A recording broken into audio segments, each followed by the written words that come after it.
Back, well, our nation is prioritizing the well-being of illegal immigrants before Americans and the brave, overworked border agents protecting our borders, not to mention countless law enforcement agencies, not only in border states, but across this country, who are being overworked and then put down and shunned by the federal government.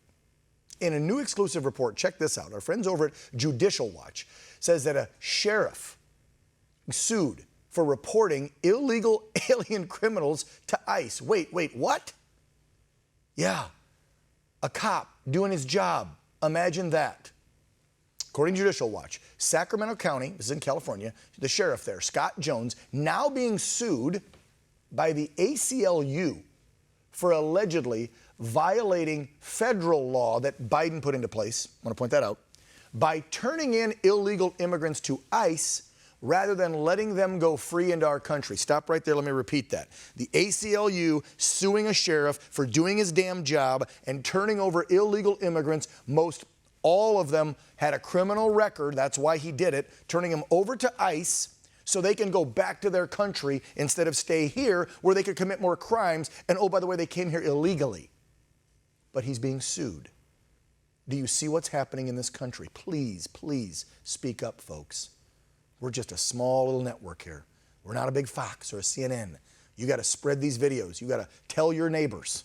This is the BS we're dealing with. The ACLU filing a complaint on behalf of their plaintiffs, saying that Sheriff Scott R. Jones has long championed cooperation with ICE. Good for him. And fiercely opposed SB 54 and similar laws. Unable to stop SB 54's passage, the sheriff and his office have resisted its operation through a policy and practice of notifying ICE when a person will be released from its custody and transferring that person to ICE, including in situations where that person lacks a qualifying criminal conviction or charge. However, one of the many plaintiffs the ACLU is defending, wait for it, cue the record, includes a 26-year-old criminal, a Mexican national, who's illegally lived in the Sacramento area since he was a kid. After serving a 6-week sentencing for assault and battery, he was transferred to ICE, but the ACLU is defending him among tons of other illegals who have criminal records in their home country or ours. And why are they suing? Because they're saying the sheriff is violating the Separated Families BS Act that the Biden administration put into effect.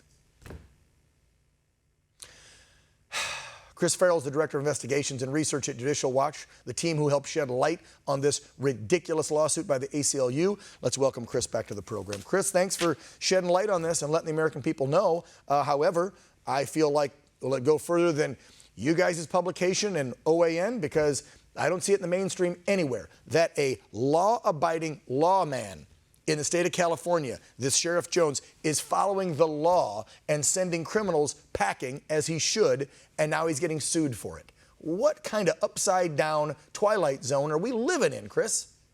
It is crazy, and it's completely consistent with other stuff we've seen in the news.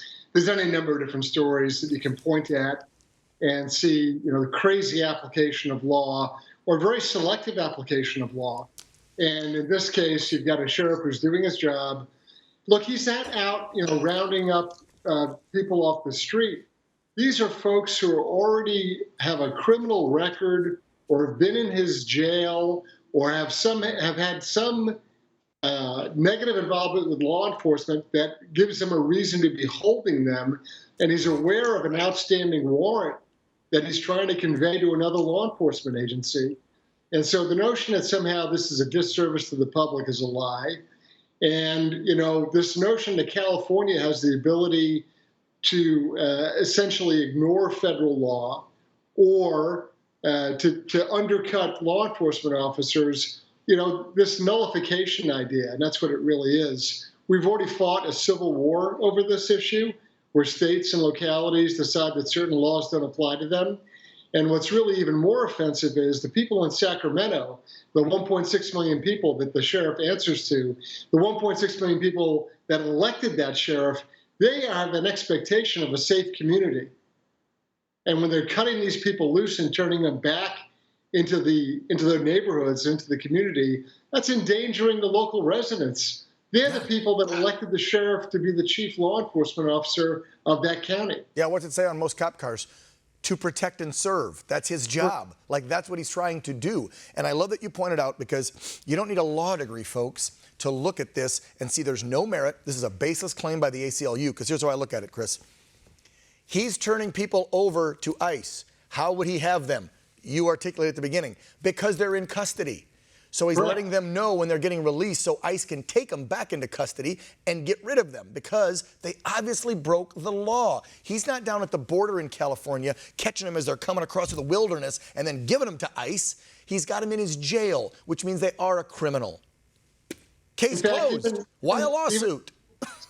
Even the plaintiffs in the suit by the ACLU, one that comes to mind is a guy who had been picked up for DWI. So he's unlawfully present in the country. Right. And he's driving around without a license. And then on top of that, the guy's drunk or he's wasted on something, and he's endangering the public. And we're supposed to reward this. We're supposed to bend over backwards. Any other American citizen caught DWI goes to jail. Oh, yeah. Yeah, we'd be screwed, Chris. Well, what's interesting, too, is they're claiming it goes against the whole separating families thing. And we've seen what Biden's been trying to do with that now. The ACLU, of course, we talked about this a couple weeks ago.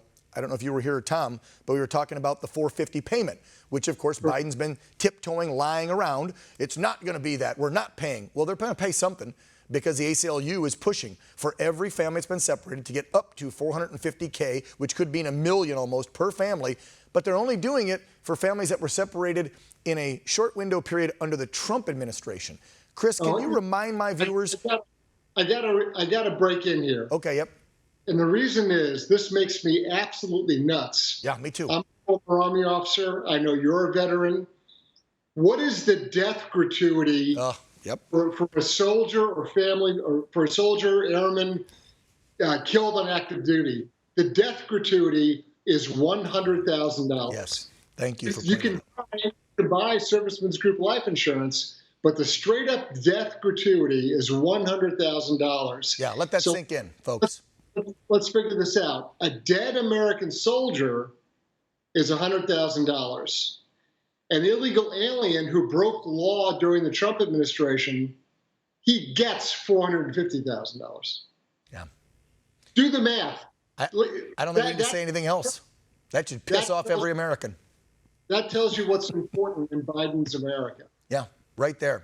And that's a fact, folks. We're not lying. Now, again, the bottom number hasn't been decided yet. 450 was played with, but it's going to be something, because when Biden told that one reporter, no, it's not going to be, then they had Psaki come out and clarify that there will be a payment, but it won't be 450. Oh, it's going to be 449? I mean, we don't know, but it's going to be hundreds of thousands, and it's more than a family member gets who lost their loved one in combat defending this nation. Thank you so much for pointing that out. Chris Farrell, Director of Investigations and Research at Judicial Watch, thank you so much for exposing this up in Sacramento, California. Folks need to know that the honest, good lawmen out there, and there are tons of them, are trying to do their jobs, and they're being stronghold by this nonsense. The ACLU putting pressure on the Biden administration and allowing this crap to happen. Chris, you, Tom, the whole team at Judicial Watch, keep it up, please. God bless you. Thank you.